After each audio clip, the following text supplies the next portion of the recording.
Ne susiamo con lo scuro la mattina e torniamo con lo giorno l'indomani. A mezzo mare ne stuccamo la catina per poter paragnare in piezzi i pani. E non c'è freddo, non c'è tosse, non c'è freve, non c'è né malattia o altro catene. C'è a bordo, sciogli i cimi, il tempo è buono, tutto a mare, chi luca ne viene. Certe volte ne faremo manca stare a dritta che rulura fino alla punta dei capelli. Ma abbiamo una famiglia sopra le spalle, perciò stringiamo i rienti e pensiamo ai piccirilli.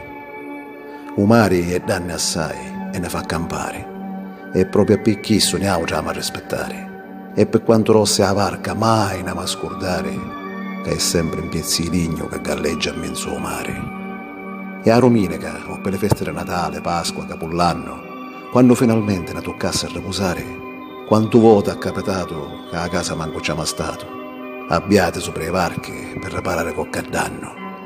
E quanto voto è capitato che le madri e le mogli hanno passato vigliante le nottate, pregando la Maronna per le figlie e le mariti a mezzo malattiempo. Questa è la nostra vita. Fommo vattiate con l'acqua e con lo sale, e già renichi ne scorriando lo sangue sto mestiere, lo mestiere dello pescatore.